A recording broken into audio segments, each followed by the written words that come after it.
Hello students, good morning. Jai Swaminarayan. All of you, welcome to class 4th in Atmiya Grace School.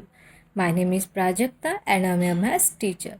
So now we will start lesson number 8, fraction. But before starting our today's topic, first we will see what you had learned our last classes. So now all of you look at in your textbook. Now we will see what you had learned our last classes. So now all of you look at in your textbook. First you had learned the recall exercise. In this topic you had learned write what fraction the shaded parts is of the whole. Here I have given some example. So from the example, how many parts is the shaded? So now look at here. This is the rectangle. So that rectangle is divided into the equally 6 parts. So that 6 is writing in the denominator. From the 6 parts, how many parts is shaded? 3. So this is the fraction 3 by 6. Then question number 2. How many parts are not shaded? Now look at here. This is the rectangle. That rectangle divided into the 6 parts. And how many parts is not shaded? 1, 2, 3 parts is not shaded. So this is the 3 by 6. Then after we had learned the question number 3. Shaded the parts of each whole is indicated. Some diagram is given and some fraction also given. Now look at here 5 by 6. Now total numbers of how many parts? 6 parts. So whichever the parts it divide, this is writing in the denominator. So how many parts it divide? 6 parts. From the 6 parts, how many parts is we want to shade? 5 parts. So we are shaded 5 parts. Then after we had learned the question number 4. Write the numerator and denominator. Now look at here 11 by 7. From the 11 by 7, 7 is the denominator. 7 हमारा क्या है ये denominator है. Then question number 5. Filling the blanks. Now look at here 1 by 5 of 15. 1 by 5 of 50. 15 का मतलब होता है multiplication. 1 by 5 multiply by 25. 25 को 5 के साथ डिवाइड करेंगे तो कितना आंसर आता है? हमें 5 मिलता है. Then after we had learned the equivalent fraction. Now look at here. Here I have a 3 diagram. So now look at here. Look at first rectangle. That rectangle is divided into the 2 parts. From the 2 parts, 1 part is shaded means 1 by 2. Now look at here. That rectangle is divided into the equally 4 parts. From the 4 parts, 2 parts is shaded means 2 by 4. Now look at here. This rectangle is divided into the equally 8 parts. From the 8 parts, how many parts is shaded? 4 parts is shaded means this is 4 by 8. Suppose you are see that 3 diagram, they are looking the equivalent. तीनों diagram को अगर हम देखेंगे तो वो तीनों भी diagram क्या है? इक्वलेंट है. मतलब यहाँ पे जितने पार्ट शेडेड किया है उतने ही पार्ट्स को शेडेड किया है. ऐसा बोल सकते हैं 1 by 2 equal to 2 by 4 and 2 by 4 equal to 4 by 8. This is the equivalent fraction. Then after we had learned the exercise 8.1. Then after we had learned the find equivalent fraction. इसमें हमने equivalent fraction को क्या किया था? पढ़ा था. So which by using the method? By using method of multiplication and division. Then after we had learned the exercise 8.2 question number A. Question number A we had done in our last class. Now question number B. But before starting our question number B, I will show you one video about this topic. So now all of you look at here.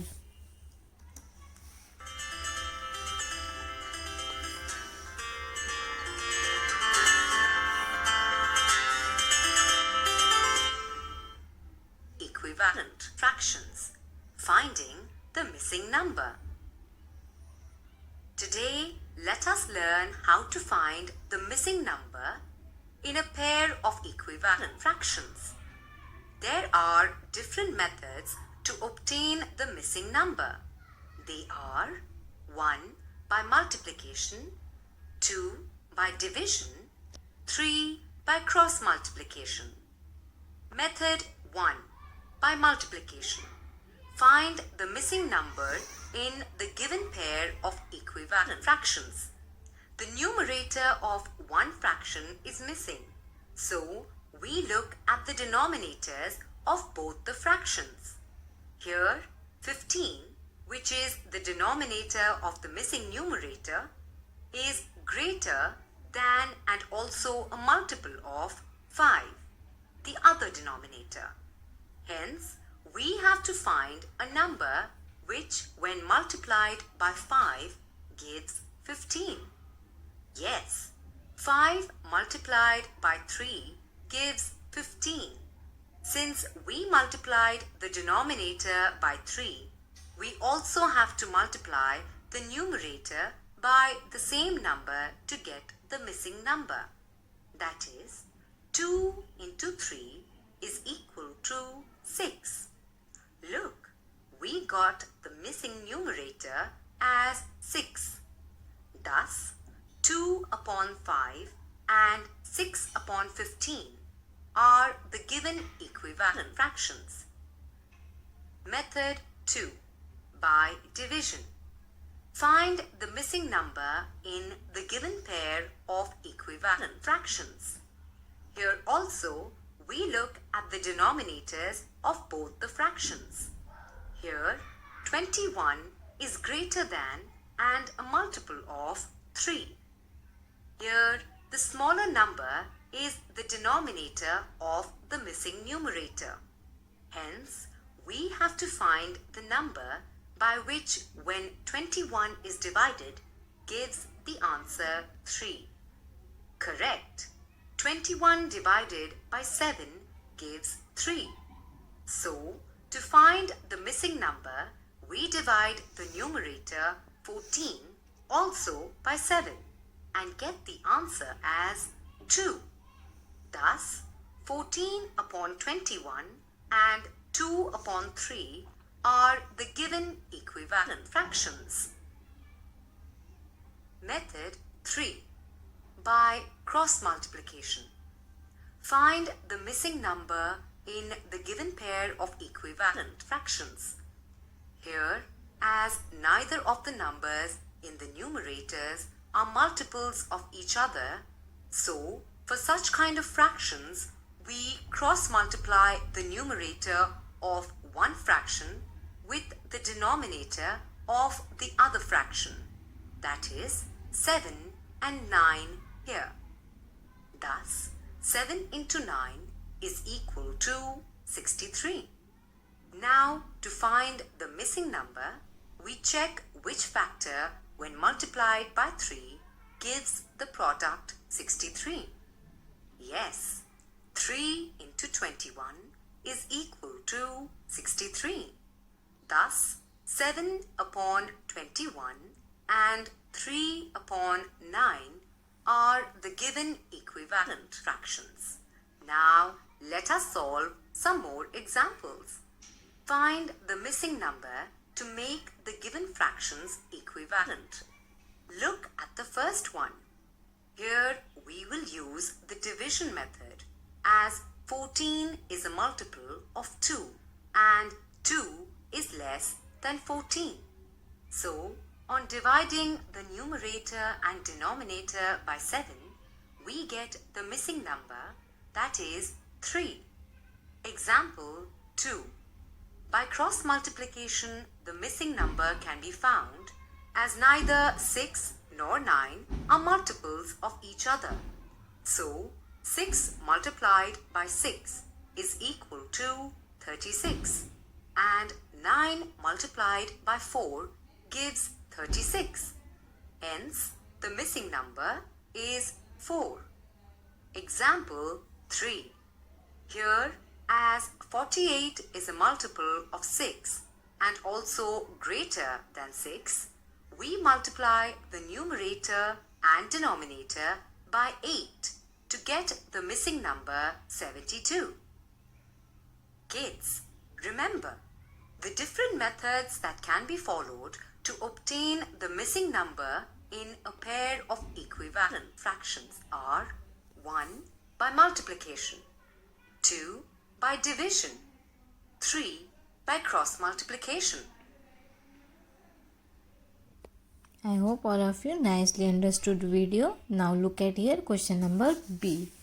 Filling the blank to make the fraction equivalent. That video also same topic. Okay. What, filling the blanks with make a equivalent fraction, हमें equivalent fraction लिखना है, ठीक है। Now look at here have a bracket, then divided by 5 and here 12 divided by 30। Now we will write in the notebook, ठीक है, notebook में लिख लेंगे। यहाँ पे क्या है, 5 है, देन 12 डिवाइडेड बाय 30 दिया हुआ है, ठीक है। नाउ यहाँ पे मिसिंग लेटर है, यहाँ पे 30 दिया है, यहाँ पे 5 है, सो 30 है, 30 को किस नंबर के साथ डिवाइड करने के बाद हमें 5 मिलेगा। एक तो हम इसको ये भी मेथड से सॉल्व कर सकते हैं, 5 डिवाइडेड बाय 30 करके देखेंगे, ठीक है। नहीं तो और सेकंड मेथड 5 इंटू 6 कितना होता है, 30 होता है, लेकिन यहाँ पे हमें नेक्स्ट लेटर दिया नहीं है, इसलिए ये मेथड हम मल्टीप्लिकेशन की नहीं यूज़ करेंगे। 30 को हम 5 के साथ मल्टीप्लाई डिवाइड करेंगे, ठीक है। 5 डिवाइडेड बाय 30 करेंगे, 5 को 30 के साथ डिवाइड करेंगे तो क्या होता है, 6 होता है। मतलब यहाँ पे अगर हम 30 को 6 के साथ डिवाइड करते तो हमें आंसर क्या मिलता है, 5 मिलता है। वैसे हमें 12 को भी किसके साथ डिवाइड करना पड़ेगा, 6 के साथ डिवाइड करेंगे। 6 को 12 के साथ डिवाइड करेंगे तो आंसर कितना मिलता है, 2 मिलता है। कितना मिलता है, 2 मिलता है। सो 12 डिवाइडेड बाय 30 का इक्वलेंट फ्रैक्शन क्या हो जाएगा, 1/5 हो जाएगा। हमने क्या किया है, again one time look at here, 30 है, ठीक है। 30 यहाँ पे 5 है, 30 को हमने 5 के साथ डिवाइड किया है। अगर हम 30 को 5 के साथ डिवाइड करते हैं तो क्या मिलता है, 6 मिलता है। मतलब हम 30 को 6 के साथ डिवाइड करेंगे तो क्या मिलता है, हमें 5 मिलता है। हमें आंसर कितना चाहिए, 5 चाहिए, ऑलरेडी हमें 5 दिया है। तो 12 को भी हमें क्या करना पड़ेगा, 6 के साथ डिवाइड करना पड़ेगा, तब हमें यहाँ पे आंसर मिल जाएगा। तो यहाँ पे आंसर क्या आ जाएगा, 2 आ जाएगा। Now example number 2, example number 2 में क्या है, 7 डिवाइडेड बाय 15, यहाँ पे 63 है और यहाँ पे ब्रैकेट है, ठीक है। नाउ लुक एट हियर, 63 दिया है, ठीक है, और यहाँ पे 7 दिया है। 7 को कौन से नंबर के साथ मल्टीप्लाई करेंगे तो 63 आता है। अभी आपको कंफ्यूज हो रहा होगा कि हमें डिवीजन कब करना है और मल्टीप्लिकेशन कब करना है, ठीक है। नाउ लुक एट हियर, यहाँ पे क्या दिया है, बिग नंबर दिया है। जब हमें दोनों भी बड़े नंबर दिए हैं और स्मॉल नंबर निकालना है उस समय हम डिवीजन करते हैं, और जब हमें स्मॉल नंबर दिया है और बिग नंबर निकालना है, बड़ा नंबर निकालना है, उस समय हम मल्टीप्लिकेशन करते हैं। नाउ लुक एट हियर, यहाँ पे क्या था, फर्स्ट एग्जाम्पल में 12 और 30 ये दोनों भी नंबर दिए थे, यहाँ पे 1 नंबर निकला था और ये नंबर निकालना था। मतलब 30 से 5 छोटा है तो हमें यहाँ पे स्मॉल नंबर निकालना था, तो हमने डिवीजन किया था। यहाँ पे देखो अभी क्या है, 63 है, 7 से 63 बड़ा है, तो 7 को हम कौन से नंबर के साथ मल्टीप्लाई करेंगे तो हमें 63 होता है। 7 9 सा 36, 7 को हम 9 के साथ मल्टीप्लाई करेंगे तो कितना मिलता है, 63 मिलता है। वैसे यहाँ पे 15 को भी क्या करना पड़ेगा, 9 के साथ मल्टीप्लाई करना पड़ेगा। जब हम 15 को 9 के साथ मल्टीप्लाई करते हैं तो कितना आता है, 135। 15 9 का क्या होता है, 135। तो ये हमारा आंसर कितना हो जाएगा, 135। 135। This is example number 2. Now look at example number 3. Example number 3 is the 36 divided by 56 और यहाँ पे 14 दिया है और ब्रैकेट में हमें आंसर निकालना है, ठीक है। Now look at here, यहाँ पे क्या किया है, जैसे यहाँ पे बड़ा नंबर था, छोटा नंबर निकालना था, हमने डिवीजन किया था, ठीक है। यहाँ पे दोनों भी बड़े नंबर दिए, हमें छोटा नंबर करना है, तो हमें क्या करना पड़ेगा, डिवीजन करना पड़ेगा। 56 को कौन से नंबर के साथ डिवीजन करेंगे तब हमें आंसर 14 मिलता है। उसके लिए हमें क्या करना पड़ेगा, 14 को ही डिवाइड करके देखना पड़ेगा, ठीक है। तो हम क्या करेंगे, 14 को 56 के साथ डिवाइड करेंगे। 56 को 14 के साथ डिवाइड करेंगे तो कितना आता है, 14 4 सा क्या होता है, 56 होता है। मतलब 56 को हम 4 के साथ डिवाइड करेंगे तब आंसर कितना मिलता है, 14 मिलता है। अगर हम 56 को 14 के साथ डिवाइड करते हैं, 14 4 का क्या होता है, 56 होता है, तो हमें 56 को हमने 4 के साथ डिवाइड किया तब हमें आंसर 14 मिला है। तो यहाँ पे भी 36 को 4 के साथ डिवाइड करना पड़ेगा। 36 को अगर हम 4 के साथ डिवाइड करेंगे तो क्या मिलता है, 9 मिलता है। तो हमें आंसर कितना मिल गया है, 9। 9 डिवाइडेड बाय 14। सो हमें थर्ड का आंसर क्या मिल गया है, 9 divided by 14। Now look eight example number 4। In the example number 4 में क्या है, 14 डिवाइडेड बाय 72 और यहाँ पे स्मॉल नंबर दिया है। देखो क्या है एग्जाम्पल, 14 डिवाइडेड बाय 72 और यहाँ पे स्मॉल नंबर दिया है। स्मॉल नंबर दिया है तो हमें डिवीजन करना पड़ेगा। बिग नंबर का आंसर दिया हुआ है। 72 को कौन से नंबर के साथ डिवाइड करेंगे तो 9 मिलता है, 8 9 सा 72, सॉरी यहाँ पे 40 है। 40 को भी हमें 8 के साथ डिवाइड करना पड़ेगा। 8 9 सा 72 होता है। 8 को 72 को 8 के साथ डिवाइड करते हैं तो 9 मिलता है। तो वैसे हमें 8 को 40 के साथ डिवाइड करेंगे तो क्या मिलता है, 5 मिलता है। 5 8 5 सा 14, तो हमें आंसर क्या मिल जाएगा, 5। तो इसका आंसर क्या आता है, 5। 14 डिवाइडेड बाय 72 का इक्वलेंट फ्रैक्शन क्या है, 5 divided by 9। Now look eight example number 5। This is the homework for you. Example number 6 देखो। Example number 7 and 8 these also homework for you.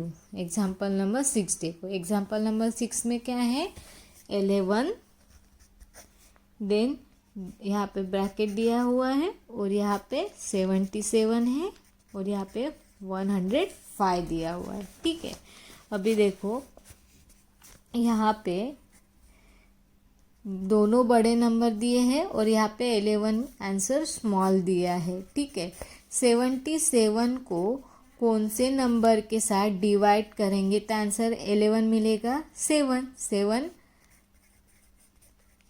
77 को 7 के साथ डिवाइड करेंगे तो आंसर कितना मिलेगा, 11। सो 105 को भी हमें क्या करना पड़ेगा, 7 के साथ डिवाइड करेंगे। अगर हम 7 को 105 के साथ डिवाइड करेंगे तो आंसर कितना मिलता है, 7 1 सा 7, 3 7 5 सा 35। तो यहाँ पे क्या आ जाएगा, 15। 105 को 7 के साथ डिवाइड करते हैं तो हमें आंसर कितना मिलता है, 15 मिलता है। तो हमें 105 को किसके साथ डिवाइड करना पड़ेगा, 7 के साथ डिवाइड करना पड़ेगा। तो हमारा यहाँ पे आंसर कितना आ रहा है, 15 आ रहा है। ठीक है, तो हमारा इक्वलेंट फ्रैक्शन क्या है, 11 divided by 15। Then 7 and 8 this is the homework for you. और ये जो इक्वलेंट फ्रैक्शन के प्रॉब्लम है उसके लिए आपको टेबल लर्न होना बहुत ज़्यादा ज़रूरी है। अगर आपको टेबल लर्न है तो इसका आंसर आप क्विकली निकाल सकते हैं। ठीक है, now look at question number C, filling the blanks. यहाँ पे देखो 2 डिवाइडेड बाय 3 है। 2 को 5 के साथ मल्टीप्लाई किया है तो यहाँ पे भी हमें डिनोमिनेटर में भी सेम 5 के साथ मल्टीप्लाई करेंगे। 2 को 5 के साथ मल्टीप्लाई करेंगे तो कितना मिलता है, 10। 3 को 5 के साथ मल्टीप्लाई करेंगे तो 15। कितना आंसर मिल जाएगा, 15। नाउ लुक एट हियर, 3 को 5 के साथ मल्टीप्लाई किया है तो 15 और हमें न्यूमरेटर में भी 5 लेना पड़ेगा। सो 1 इंटू 5 कितना हो जाएगा, 15, सॉरी 5। 1 इंटू 5 कितना हो जाएगा, 5 हो जाएगा। नीचे भी 5 मल्टीप्लाई किए और ऊपर भी हमें 5 के साथ मल्टीप्लाई किया। 1 into 5 equal to 5 and 3 into 5 equal to 15। This is the example number 2। Now example number 3 4 this is the homework for you. 4 homework है, अभी ये बता रही है। ठीक है, 12 डिवाइडेड बाय 18 है। 18 को 6 के साथ डिवाइड किया है तो 3 मिल गया। तो हमें न्यूमरेटर में भी 6 लेना पड़ेगा। 6 को 12 के साथ डिवाइड करेंगे तो क्या मिलेगा, 2 मिल जाएगा। तो इसका आंसर क्या है, 2। Example number 4 this is homework for you. Now look at question number D. In question number D, write the next 5 equivalent fraction. हमें next equivalent fraction लिखना है. क्या करना है? Next equivalent fraction लिखना है 4. So now look at here. 1/2 है, 2/4 है, 3/6 है. तो इसमें क्या किया है? पहले 1/2 है, उसको 2 के साथ मल्टीप्लाई किया है तो क्या आ गया? 2/4 आ गया. फिर उसके बाद इसको किसके साथ? 1/2 को 3 के साथ मल्टीप्लाई किया. Now look eight in the notebook में हम सॉल्व करेंगे.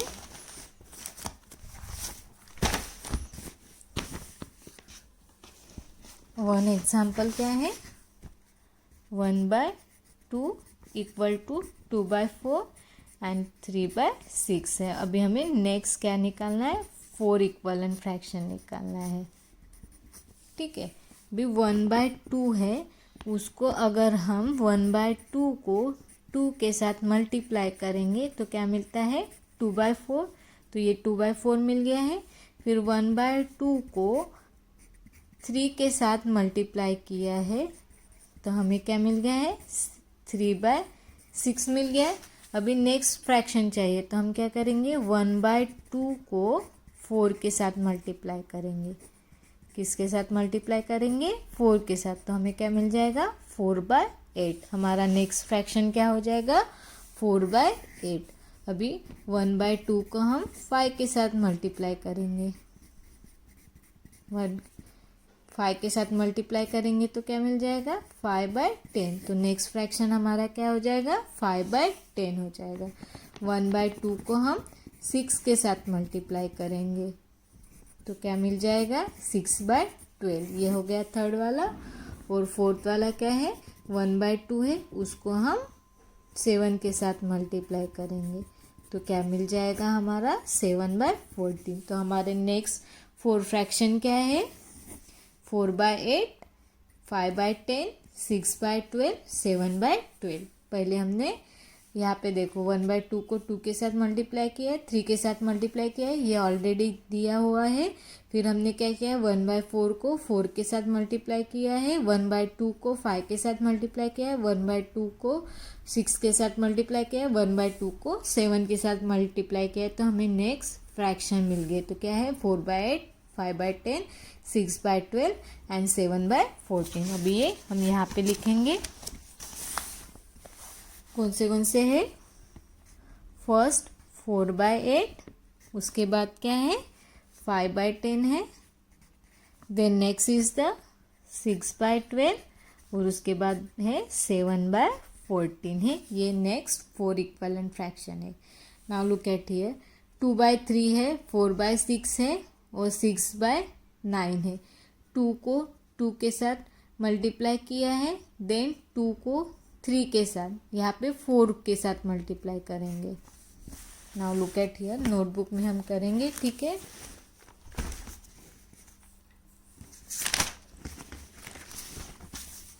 टू बाय थ्री है. 2/3 को अगर हम 2 के साथ मल्टीप्लाई करेंगे तो क्या मिलता है? 4/6 मिलता है. अगर 2/3 को हम 3 के साथ मल्टीप्लाई करेंगे तो देखो 2/3 है. 2/3 को हम 2 के साथ 2/3 को हम 2 के साथ मल्टीप्लाई करेंगे तो 4/6 मिलता है. 2/3 को हम 3 के साथ मल्टीप्लाई करेंगे तो कितना मिलता है? 6/9 मिल गया. ये दोनों लिखा है. अभी नेक्स्ट नंबर क्या होगा? 3 के बाद 4. 2/3 को हम 4 के साथ मल्टीप्लाई करेंगे तो क्या मिल जाएगा?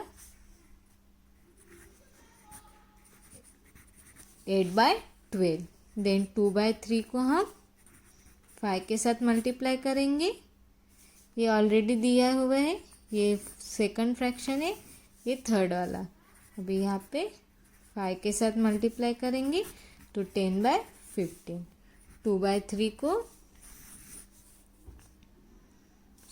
ये ऑलरेडी दिया हुआ है. ठीक है.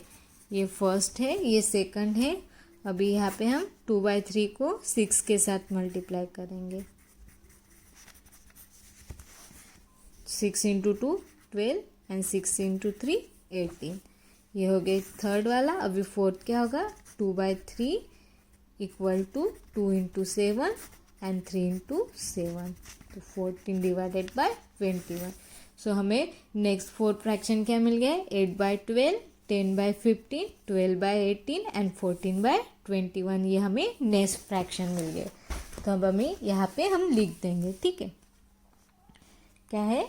सबसे पहले 8/12 है, उसके बाद 10/15 है, देन 12/18 है, देन नेक्स्ट इज द 14/21 है.